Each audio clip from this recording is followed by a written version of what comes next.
আজকে যখন আমরা আলোচনা করছি সেই সময়ে মুক্তিযুদ্ধের যে মূল চেতনা গণতন্ত্র, সেই গণতন্ত্রের মাতা বেগম খালেদা জিয়া অন্যায়ভাবে আজকে কারাগারে। তিনি মারাত্মকভাবে অসুস্থ।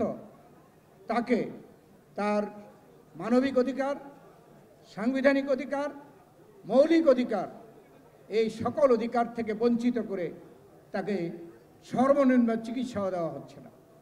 স্বাধীনতার দিবসে আলোচনা সভায় এটা আমাদের আনন্দের বিষয়, আমরা আনন্দ করার কথা, কিন্তু অত্যন্ত ভারাক্রান্ত মনে আমরা এখানে আজকের এই আলোচনা সভায় আজকে উপস্থিত হয়েছি। প্রথমেই দেশনেত্রী বেগম খালেদা জিয়ার মুক্তি চাই। আমাদের নেতাকর্মীরা এখনও যারা জেলে অন্যায়ভাবে রাখা হয়েছে তাদের মুক্তি চাই। যারা নির্যাতিত তাদের প্রতি আমরা আজকে সহানুভূতি প্রকাশ করছি। সংক্ষেপে বলতে হবে, আমি অনেক কিছু বলার ছিল। স্বাধীনতা দিবসের পূর্বে প্রাসঙ্গিকভাবে আসে, আজকে যারা গায়ের জোরে ক্ষমতায়, তারা স্বাধীনতার বিষয় নিয়ে ইতিহাসকে বিকৃত করে মানুষকে আজকে তারা অন্য পথে পরিচালিত করতে চাচ্ছে। স্বাধীনতা নিয়ে, ইতিহাসকে নিয়ে যারা লুকোচুরি করে বা ইতিহাসকে যে বিকৃত করে, সেটা অবশ্যই কোনো ক্রমে ক্ষমার করা যায় না, ক্ষমাযোগ্য নয়। যেমন স্বাধীনতা নিয়ে যে প্রথম এই সরকার যে অপপ্রচার, ইতিহাসকে বিকৃত করছে স্বাধীনতার ঘোষণা নিয়ে, স্বাধীনতার ঘোষণা যে জিয়াউর রহমান দিয়েছেন এটার প্রমাণ, এটা আমরা বলা অপেক্ষা রাখে না, সময় নাই তাই বলতে পারবো না। আমার কাছে এখানে 36টা বইয়ের রেফারেন্স নিয়ে আমি এসেছিলাম। 36টা বই, এই বইগুলো বাংলাদেশের, বিদেশের এবং বিদেশের রাষ্ট্রনায়কদের মন্তব্য আছে। প্রত্যেক জায়গায় স্বাধীনতার ঘোষক যে শহীদ জিয়াউর রহমান, এটা সকলে স্বীকার করেছে, কেবল আওয়ামী লীগ স্বীকার করে না। এমনকি শহীদ প্রেসিডেন্ট জিয়াউর রহমান, যিনি জেড ফোর্সের প্রতিষ্ঠাতা, সেক্টর কমান্ডার এবং স্বাধীনতার পরে জীবিত মুক্তিযোদ্ধাদের মধ্যে সর্বোচ্চ খেতাবধারী বীরত্তম, তাকেও স্বাধীনতার বিরোধী বলে, এমনকি পাকিস্তানের চর বলে আজকে ইতিহাস বিকৃত করতে চাচ্ছে আজকের এই সরকার। তাই আজকে আপনারা দেখেন 7ই মার্চে বক্তৃতার কথা বলেন, 7ই মার্চে নাকি স্বাধীনতা ঘোষণা করা হয়েছে। তাইলে আমাদের প্রশ্ন, 26শে মার্চ স্বাধীনতা দিবস কেন? এটা ইতিহাসের কথা, আমার কথা নয়।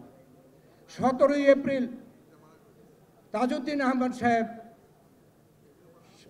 আনুষ্ঠানিকভাবে declaration of independence of the people's republic and government ঘোষণা করেছেন আম্রকাননে, এবং তিনি তার বক্তৃতায় বলেছেন যে 26 তারিখে চট্টগ্রামে স্বাধীনতা ঘোষণার মাধ্যমে যে স্বাধীনতা যুদ্ধ শুরু হয়েছে সেটাকে রিকগনাইজ করে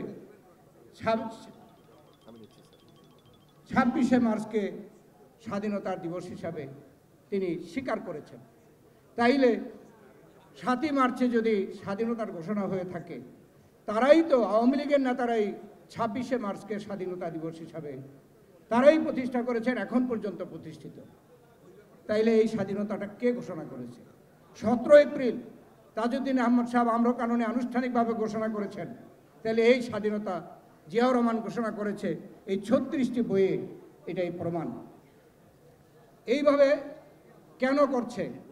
এই জন্য যে বর্তমান যারা সরকারে, তাদের যে দায়িত্ব ছিল সেই দায়িত্ব তারা পালন করতে পারে নাই, ব্যর্থ হয়েছে। সেখানে জিয়াউর রহমান সফল হয়েছে, স্বাধীনতার ঘোষণা করেছে। এটা হচ্ছে আওয়ামী লীগের বড় দুর্বলতা। সেই জন্য তারা ইতিহাস বিকৃত করতে চায়। তাই সেই জন্য জিয়াউর রহমানকে তারা সহ্য করতে পারে না। আমরা বলতে চাই, জিয়াউর রহমানের নাম এয়ারপোর্ট থেকে মুছে দিয়ে, জাদুঘর থেকে মুছে দিয়ে কখনো জিয়াউর রহমানের নাম মুছে দেওয়া যাবে না। এদেশের মানুষের অন্তরে জিয়াউর রহমান গ্রথিত। ইতিহাসকে বিকৃত করে জিয়াউর রহমানের নাম মুছে দেওয়া যাবে না।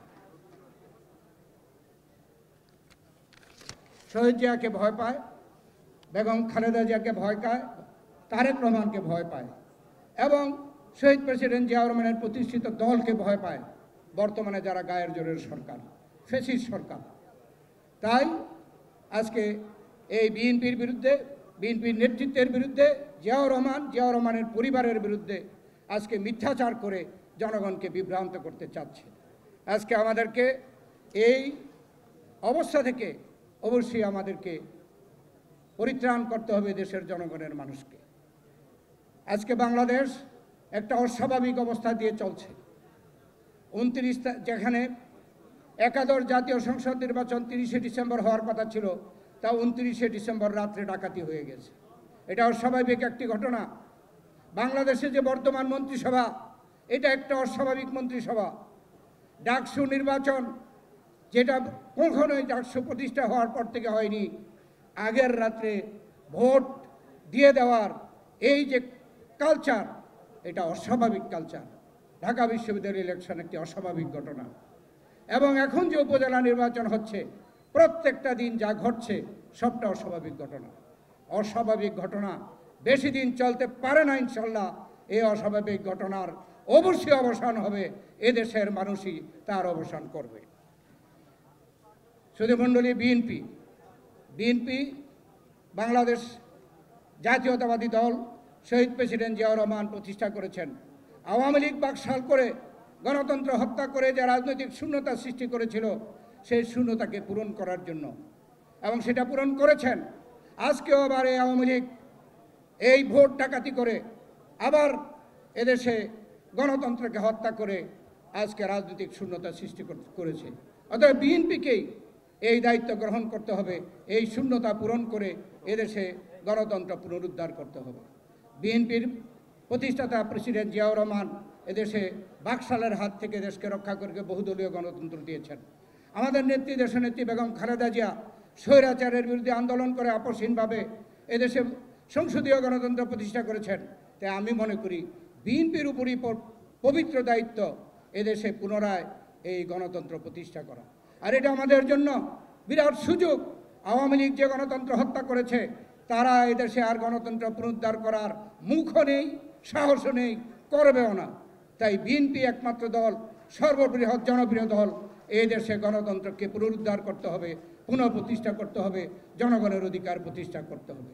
আর গণতন্ত্র পুনরুদ্ধার করতে হলে গণতন্ত্রের mother of democracy Begum Khaleda জিয়াকে আগে মুক্ত করতে হবে। বেগম খালেদা জিয়ার মুক্তি ছাড়া গণতন্ত্র মুক্তি পাবে না।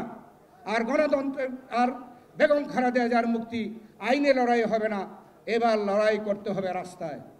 আমরা যে ভাষায় বলি না কেন, আমাদের সংগঠনগুলোকে মজবুত করে যেখানে যে ভুল ত্রুটি আছে সেগুলোকে আমরা শুধরে নিয়ে ঐক্যবদ্ধভাবে আমরা এদেশের মানুষকে নিয়ে আগামী দিনে লড়াই করতে হবে।